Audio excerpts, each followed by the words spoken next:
Hipnotis itu adalah diterimanya sebuah ide tanpa kritik, ya.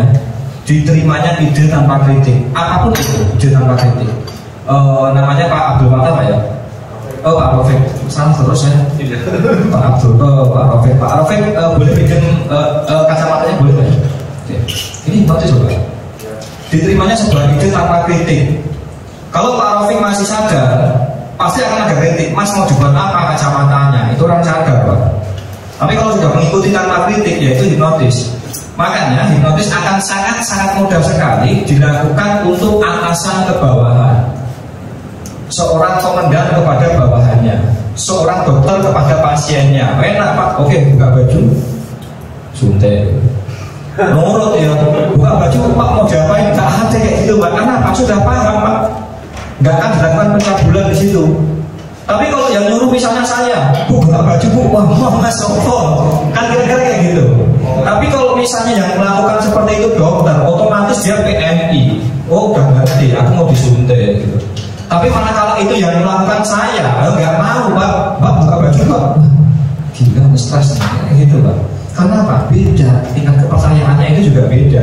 Sama ketika Pak Rafiq tadi, antara saya hipnotis sama dihipnotis oleh Mas Iqbal, tingkat kepercayaannya beda. Makanya ketika beda pun, ketika memang kita mau merasakan, ya bisa mengikuti aja lah. Bisa pura-pura, ya nggak ada masalah Mas. Aku tadi kena hipnotis itu pura-pura, nggak ada masalah. Karena gini, ketika dia sudah mengikuti kita, ya sudah itu hipnotis loh.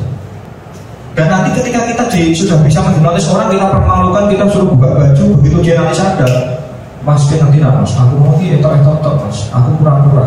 Itu alasan-alasan yang inilah orang mau menutupi ininya dia. Nanti akan menemukan ketika kita sudah menghipnotis orang sampai di tingkat dalam, ada klien itu yang mungkin dia merasa nggak dihipnotis atau merasa masih sadar, itu akan ada nanti pembelaan lain seperti itu. Nggak ada masalah bagi saya ketika dia sudah menuruti saya, itu hipnotis itu Pak. Tapi kalau misalnya dia masih kritik, masih apa ya, itu belum. Kalau kita perintahkan dia masih kritik, itu belum. Tapi ketika dia sudah mengikuti kita, ya sudah, itu hipnotis. Hipnotis itu seperti ini Pak, gambarannya Pak ya. Ini ada rumah, ya, ini ada rumah. Waduh, nggak bisa gambar. Ada rumah Pak ya, ada rumah. Ini tuh kayak istilahnya ini kayak pikiran bahwa saya itu rumah ini Pak. Nah, di dalam rumah itu ada pagarnya, di sini ada penjaganya Pak, entah ini anjing atau apa ya, atau penjaga. Ini ada anjingnya Pak.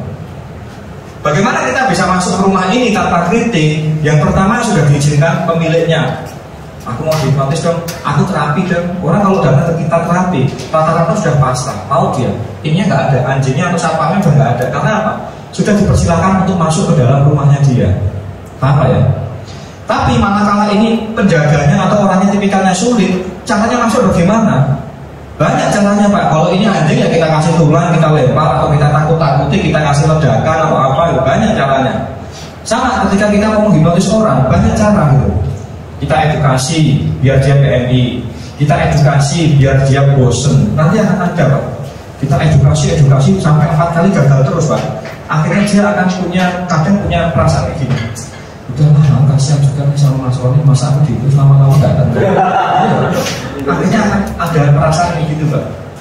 Yang ketiga ada lagi nanti yang udahlah, masa aku dari tadi kayak kelihatan orang bego ya. Apalagi kalau kita kunci, biasanya hipnotis ini bisa berhasil bagi orang-orang yang ber-EQ tinggi.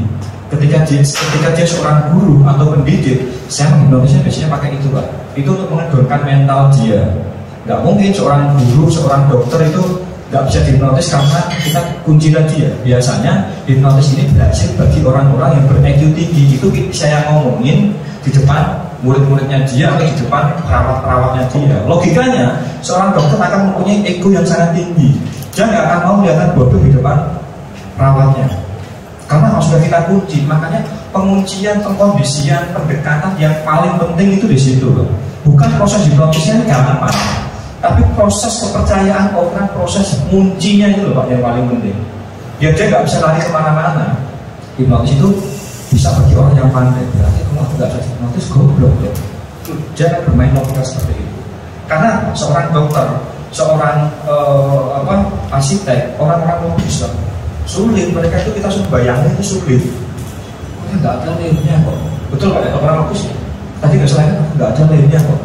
Pas pertama itu nggak masalah, nggak ada lemnya kok, ya bisa lepas lah. Tapi manakala kita tembak egonya, des gitu. Oke, biasanya hal ini terjadi bagi orang-orang yang ber-EQ tinggi atau dia mempunyai kemampuan cerdik atau pintar. Mohon maaf ya, ini bisa terjadi biasanya seperti itu Pak. Bukan saya merendahkan Bapak ya, tapi biasanya rata-rata keberhasilan itu ya bagi mereka yang mempunyai EQ tinggi. Oke Pak ya, paham Pak ya? Oke, coba Pak. Oke ya. Logikanya ketika kita seorang logis, kita benturkan dengan logis juga, dia bisa kena gitu. Karena kita apa? Bermain tadi ya, menyamakan. Hobinya apa Mas? Jangan-jangan usah nama, gitu. Di situ. Jadi boleh kita ganggu dengan cara apapun ya. Boleh kita ganggu sampai edukasi, sampai dia bosan, sampai dia PMI, sampai apa-apa cara buat bingung gitu kan, bisa. Cara maksudnya seperti itu. Bisa dimengerti Pak ya untuk reinduksi ini ya. Oke.